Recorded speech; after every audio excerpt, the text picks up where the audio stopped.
Around 1:40 p.m. on Friday the 15th of March, hundreds of worshippers were attending the Friday prayer at Al Noor Mosque and Linwood Islamic Centre in Christchurch. At Al Noor Mosque, Imam Gamal Faoudi was delivering a sermon to the congregation, who were quiet in prayer. It was then that silence was shattered at the horror that was beginning to unfold. A day that cuts the lives of 50 people and maybe more. 3-year-old Mujahideen Ibrahim, who was the youngest victim of Friday's attack, when he was carried out of the mosque by his father, his shoes were still at the entrance where he had left them when he arrived. 71-year-old Dawood Nadi, who was born in Afghanistan and moved to New Zealand in the 1980s. Dawood is believed to have thrown himself in front of others to protect them.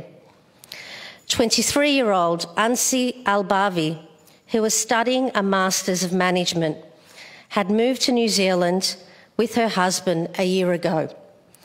Saeed Mill was only 14 years old and attending Kashmir High School and dreamed one day of becoming a professional footballer. Linda Armstrong, 65, worked with refugees and attended the mosque every Friday. Naeem Rashid, a teacher and a father of 3, who was busy planning a wedding for his son, 22-year-old Taylor.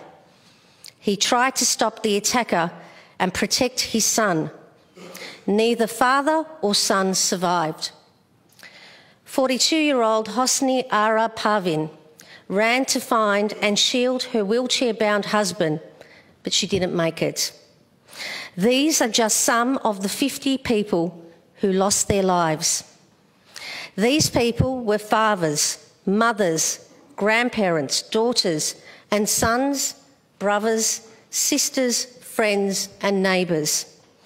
They were refugees, immigrants, and New Zealand born. They are Kiwis, they are Muslim, they are us. Our hearts are broken. We know that terror has no boundaries. We have seen the rise of terror attacks on places of worship, including the synagogue attack in Pittsburgh, the bombings of churches in Egypt on Palm Sunday, a man driving into a crowd of Muslim worshippers leaving a mosque after prayer in England. These sorts of attacks have caused such pain across the world.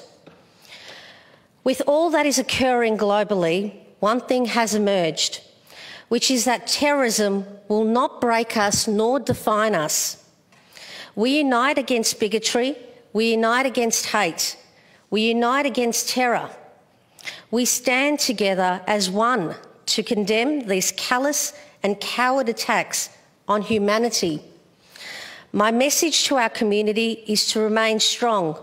We must work together, and we must call every form of racism. We must call this out, and we cannot remain silent. I am extremely touched by the solidarity of all Victorians, offering support, offering love, offering compassion. I know that the Muslim community appreciates the solidarity at this dark time. I would like to give my heartfelt thanks to the Prime Minister of New Zealand, Jacinda Ardern, for her strength and courageous leadership. The first responders, the paramedics, the police, the medical staff at hospitals, the counselling staff, and all the volunteers and the beautiful people of New Zealand. And everybody across the world who have reached out in this time of global terror. As I conclude, I send my prayers and du'as to the victims' families. May Allah grant you patience to mourn. To those who are injured, I pray that you have the strength to recover.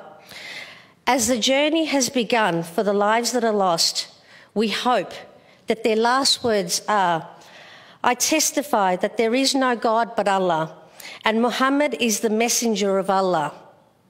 To Allah we belong, and to Allah we return. Peace be upon you.